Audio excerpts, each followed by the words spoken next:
Hi everyone, okay, I thought we'd try another Blitz game today. I've been trying out some experimental openings and I thought I would share them with you and see what you think of them. There's been a couple of great players in history who've played really dynamic, different, hypermodern openings. In particular I'm thinking of Duncan Suttles and I think his first name was Maximilian Ujtelky, who had a fantastic win against Nesmetanov using the modern defense. So I'll try and conjure up something vaguely similar here. Okay, so we go with the modern. I've just been getting slightly bored playing the same openings, you know, French every time against e4 and King's Indian, you know, you get the same positionings, the same ideas, everything like this. So I thought I'd try something completely different, so I'm going with the modern defense and I'm just going to try and undermine this pawn center. Yeah, this bishop is very annoying on c4. This is one of the problems with this variation. Some people even play a6 and b5 to get rid of it early because it's so annoying. Yeah, okay, so he's going to be keeping the bishop there. So if I play e6, problem with this 3 pawns here is that he can advance and break it down. You can play knight b6. Does that help? I'll play in a second. I'll just blunt the bishop anyway. Alright. So this is more of a hippo opening than the standard modern defense. And see, I can't play f5 here, which is what I normally want to do. Okay, so play knight b6 and then f5. Alright. So it looks like he's gonna castle long. Yeah, knight b6, f5. Looks kind of dangerous. But already it's very complex. You know, what I like about this is it leads to dynamic, unusual, interesting positions. Yeah, and he's clamping down on c5 as well, so he's playing kind of prophylactically. Alright, we'll go for this idea. It looks dangerous, but it'll be fun.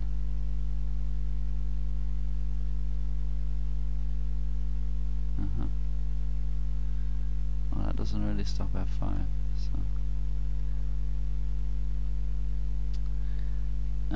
hopefully he'll play e5 and we go for more undermining ideas. If not, then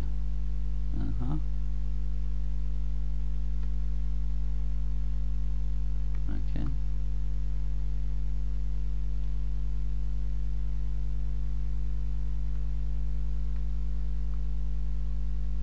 Now we've got a nice use of the square, which is gonna be gone after and c5, but I can take on f4 there, so no biggie. Alright, bishop pair and weaknesses to attack. Alrighty.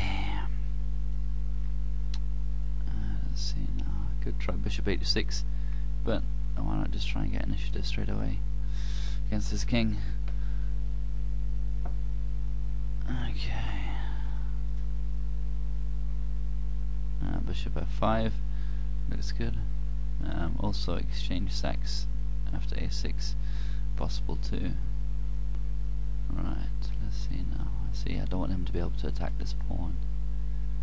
So don't know if exchange sacks work just yet.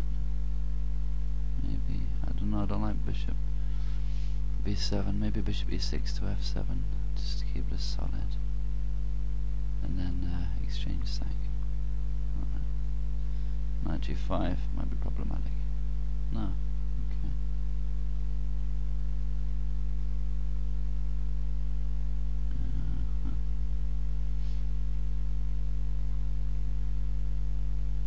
Alright, we'll go for some cheap tricks.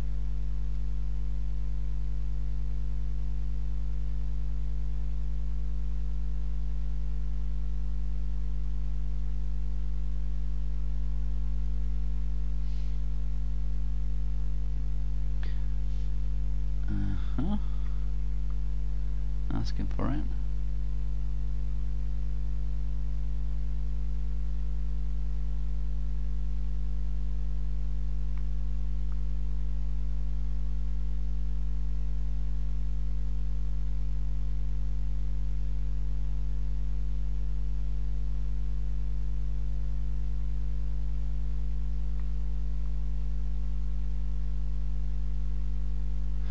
looks pretty painful.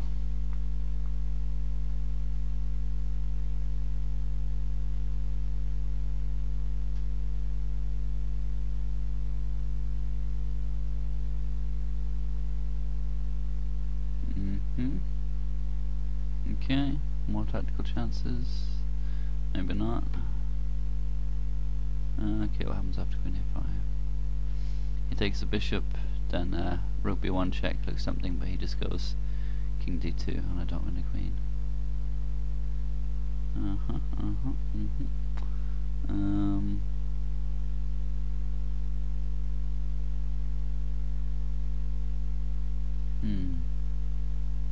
Okay, I think it's got to be this.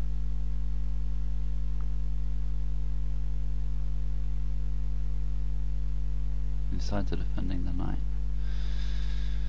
Okay.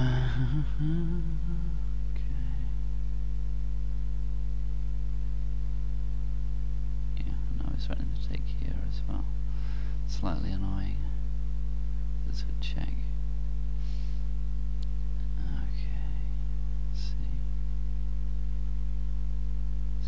F6 almost far. Not quite, but nearly.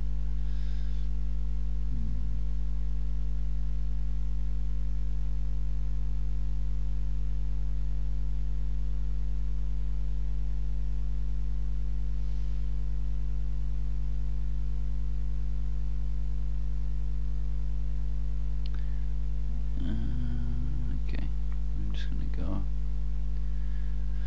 for this. Pawn up anyway. 2 pawns after taking here, and his weakness is to attack.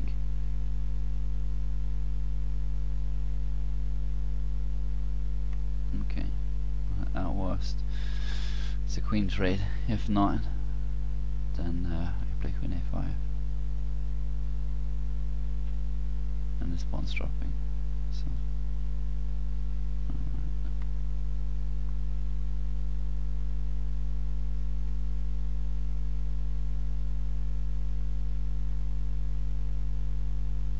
looks pretty dangerous, truth be told. Hopefully I ain't gonna go wrong. Alright. No. Oh yeah, okay. Very nasty. Discover check threatened. So I just have to figure out what to do about it. Okay. I think that's alright.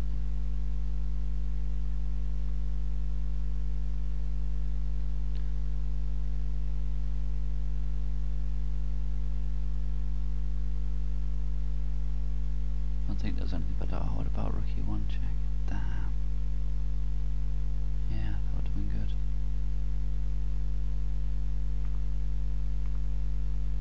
Rook e1 check. Yeah, I think I might have won the queen. Damn it. Oh, king b2. Okay, that's got to be a mistake. He's probably worried about rook e1. So now my queen's tied to defending.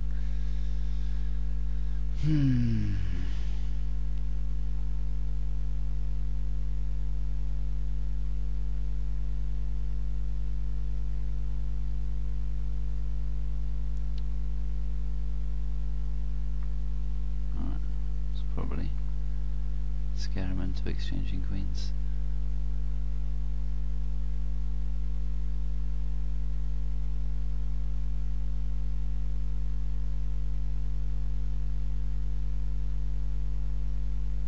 In fact, maybe I could have just taken on f4 there.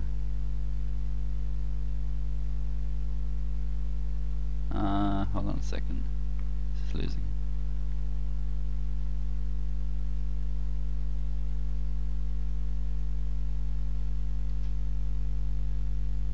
You probably resign now.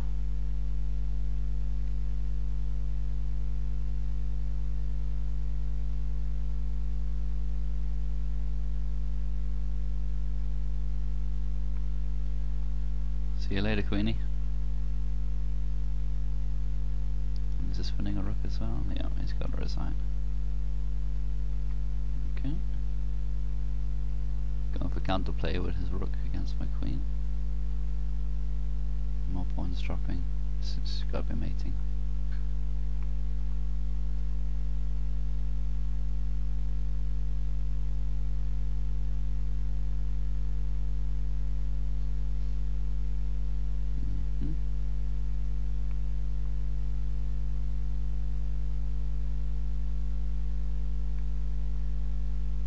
Say goodbye to his rook as well.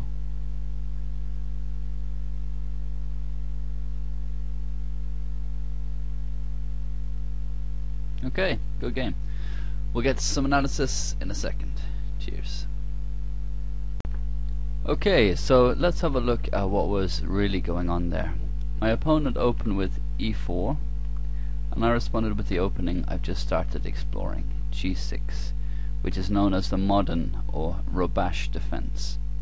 Black commits no pawns to the center and aims to control it instead with pieces and undermine any pawn center that white creates.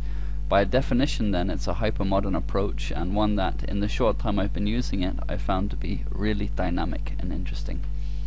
My opponent continued with d4, which is the main line. The absence of black pawns in the center here, of course, allows him to overtake it completely like this, which, in accordance with the classic principles of chess, can be considered something of an advantage. Black's setup is fairly flexible here, and there are many openings, such as the perk, that can transpose to the same lines. I continued with bishop g7, which again is the main line, and logical, you know, seeing as I'm planning to fianchetto after playing g6 anyway. And my opponent now further intensified his pawn presence with f4, which is a setup that one often sees employed against the perk, but the move order is slightly different here. I haven't played knight f6, and statistically from this position black scores better. And so I continue with d6, which again is the main line, and black needs to at least discourage the e5 push and also be able to capture on f5 here with the bishop after a later f5 push. What I really like about black's opening here is that the only thing it gives away is space, and there are no targets for white to attack, and so it's hard to formulate a concrete plan beyond simply developing pieces. So knight f3, now knight d7, which is the first deviation from the main line. Normal is knight f6, but as I said, I don't want to give my opponent any play with the e5 push immediately, so I left that for a moment. And now came bishop c4, and you know, in the short time that I've been playing this opening, it's only been in Blitz games, this move, bishop c4, along with bishop c5, when, you know, I've been using a similar setup with the white pieces as well, has been the most problematic. And as I said during the game, often players who use these lines like to play a6 and b5, you know, in the very early stages of the game in order to make this impossible. And you know, I wanted to fianchetto on the king side anyway, so I played a6, but it's too late really because I've allowed this bishop to get to the diagonal, so in the future I'll get that in more quickly. And you know, I can also just play e6 here. And you know, in actual fact, this move a6 is a blunder that really reveals my lack of knowledge with the opening. If you want to try and spot why, then stop the video now.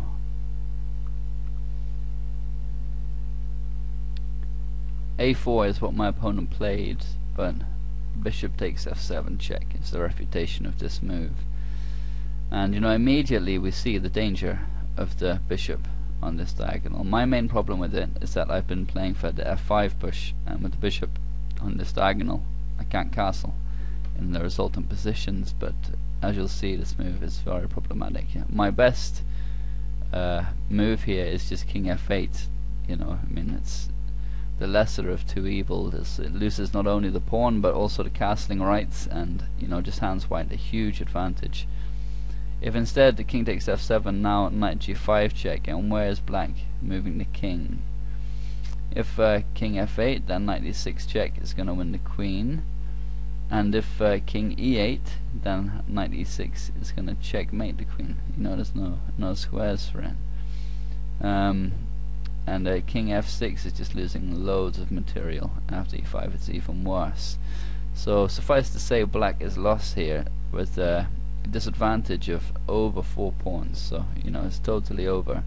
And it's lucky for me that I avoided it, and I will have to remember to get in an early a6 and b5, or simply to play e6 the second bishop c4 is played, in order to avoid it. Alright, so to get back to the game, my opponent played a4, and this is to stop b5, presumably. So I played rook b8, making it possible again. And this allows bishop takes f7. He could have played it here as well, but he missed in for a second time, which is lucky. So he instead played knight c3 to stop b5, I guess. And now I finally got in the right move, e6, blunting the bishop. But you know, this gives him pawn pushes, and for example, if he plays e5 here, well then I can play d5, but he can play d5 is the right move, and you know, it forces me to do something about the central pawns and give something away. And the idea with this kind of setup is that you keep everything solid and you stop the progress being possible for white. But he instead played b4, and you know, presumably he's trying to do the same to me. He's trying to stop me making progress. I can still play c5 here, but it's against the spirit of the opening, and so I went instead for knight e7 with the plan of playing f5 in order to attack his pawn center and create the potential for a better pawn center of my own. And he answered with bishop b2, intending to castle long. And you know, before undertaking f5, I figured it was best just to get castled. And queen d2, it's kind of questionable, really. I guess he wants to castle long, so it makes sense in that regard. But maybe queen d3 or queen e2 might have been better. So knight b6, gaining a tempo on the bishop. And you know, I got off a good diagonal because he played bishop d3. Sorry, bishop b3 was probably better. So bishop d3, now f5, and he answered a5, which definitely not best. I was hoping for e5, which you know gives up control, d5, which is what I'm aiming to use, and you know, could give some dynamic chances later. So a5, and after f takes e4, I've established, you know, the better pawn center. He's got a grip on e5, alright. But you know, I get the f file here, and good counter-attacking chances. It's the whole idea of the opening. Well, one of them anyway. And he answered with bishop takes e4, which is definitely wrong, although I didn't exploit it properly. Better was knight takes e4, and you know, it's white that has the edge here as opposed to black. So after bishop takes e4, I just pounced on the outpost square, but of course knight c4, attacking the queen and the bishop, was stronger, and I just didn't see it. So queen c1 is forced here, and you know, I can win the bishop pair straight away and the pawn. But knight takes b2, queen takes b2, rook takes f4, and black's doing well with a dynamic setup and favourable tactics with the bishop and the rook eyeing the queen before long, and you know, white remains uncastled, and it's yeah, you know, it's looking good. So knight b d5, knight takes d5, and knight takes d5. E takes d5 might also have been interesting, after which bishop d3 is forced. Now c5, trying to exploit this pin here between the bishops. c3 is best, and now bishop f5 with an interesting and dynamic position. Is, you know, black is definitely at worst equal here. So knight takes d5, bishop takes d5 he played, and Fritz didn't like this and said that black had an edge in all positions. Better was just g3, keeping an eye on this pawn, although again it's hard to say that black hasn't equalized. So bishop takes d5, e takes d5, and castles long, which is a pretty dangerous choice, but he clearly wanted to pawn storm my king, and you know, my pieces are well placed here to attack his king, and I've got pressure on f4, and yeah, you know, I think the short castle definitely would have been better, and the evaluation changes after this move from a small disadvantage to a large edge for black, well over a pawn, so it's definitely a case of castling into the attack. So my next move was logical. It's b6, opening up the b file, activating the rook, A takes b6, rook takes b6, and h3 starting the pawn storm, but black is too quick on the queen side. Although my next choice wasn't strictly best, bishop e6. You know, I was worried about the d5 pawn, which is going to be taken with check if I play c5 straight away. But I could have just played king h8 here and sacked it instead. Fritz preferred queen f6, which is kind of counterintuitive due to the bishop being here. And now the threat is c5, and there's no d takes c5 or queen takes b2 as mate. And also I'm attacking the f pawn.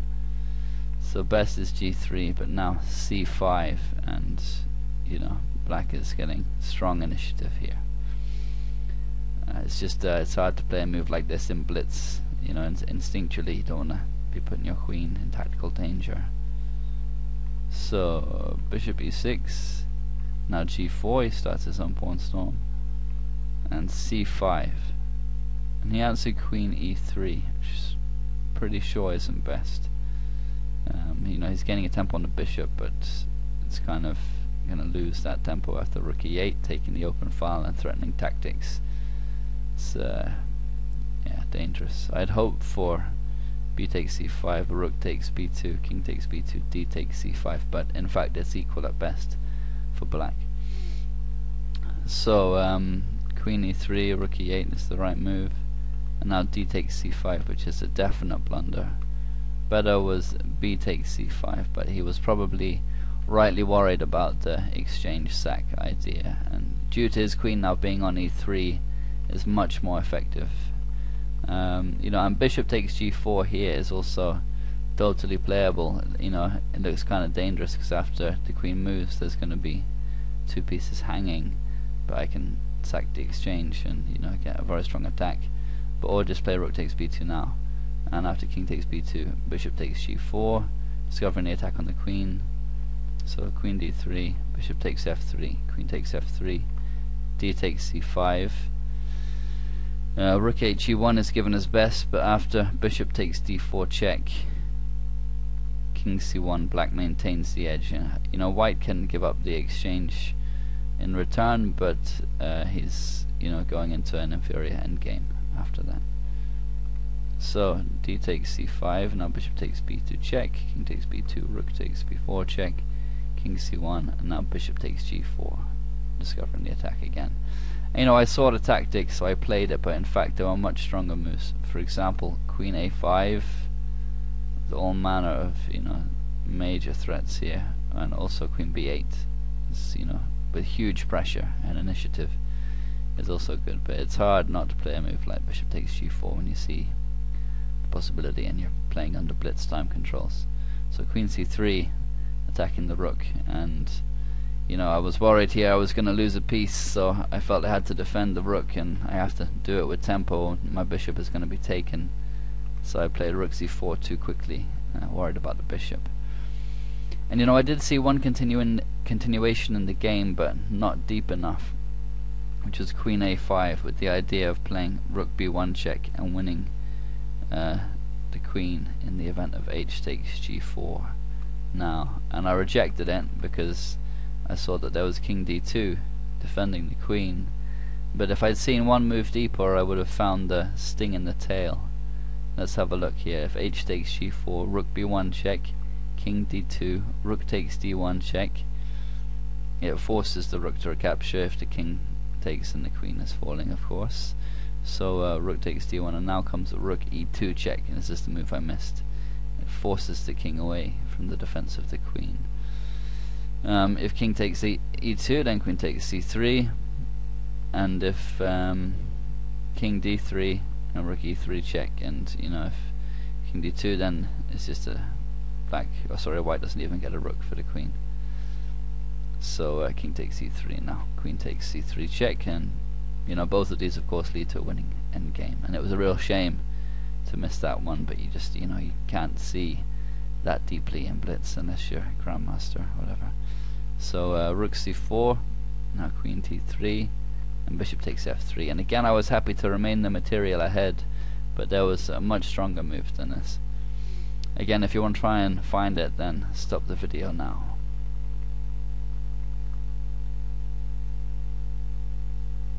rook takes c2 check is the move, a very nice tactical shot. If queen takes c2, then bishop takes f3 gets the material back. You know, it's winning the knight and one of the rooks, and it's gone into a much better end game with loads of extra pawns. Or if king takes c2, then bishop f5 wins the queen. So that would have been nice too. But yeah, you just make quick decisions in Blitz. You know, you don't always see these things. So queen takes f3, and now d takes c5. Rook takes d5, giving a pawn back for either an attack or a winning endgame. So queen a5, threatening nastiness on the queen side. Queen b3, you know, and I was very worried about this discovered attack on my king. It's got, you know, lots of tactical ideas. If I move the rook now, you know, there's things like rook takes c5 check, and, you know, winning my queen, etc. So I played queen b4, but there was no need to be so worried. If you see it, you know, in the cold light of day, I could have played queen a1 check, where best play goes queen b1. If instead king d2 and queen takes h1, it's, you know, wins the rook for nothing and forces mate mate from here. White can't play queen takes c4, queen e1 check forces king d3, and now rook e3 is mate. So after queen a1 check, it would have to be queen b1, but now queen a3 check, and it's a winning attack no matter where the king moves. For example, king d1, queen f3 check, king c1, queen takes h1 check, etc. And in the game, I was annoyed that I missed rook e1 check. I thought this was winning the queen, but I was mistaken, because after rook takes e1, queen takes e1, comes rook d1. Of course, this is the move that I missed. Otherwise, you know, if the king moves to the b file, then rook b4 is going to win the queen. So queen b4, king b2. I think he was worried about rook e1, not really sure. Now rook b8, intensifying the pressure. So rook hd1, taking the d file but missing the tactic of rook takes c2 check, which was nice to get. Although even stronger was queen c3 check, and the queen is pinned and going to be falling next move. King c1, rook takes b3, forces mate even more quickly than the continuation I found. So king takes c2, queen takes b3 check, king d2, queen takes d5, king e1, and from here the rest is easy, and a force mate, of course, follows. So it was a nice game. I hope you enjoyed it. I may well do a video or two exploring the modern defense before long. We could look at some famous instructive games from that kind of thing. I mentioned Ujtelky's famous win against Nesmetanov. That's a brilliant game. We could have a look at that one. Okay, so that's it for now. Please leave any comments or thoughts. Thanks very much.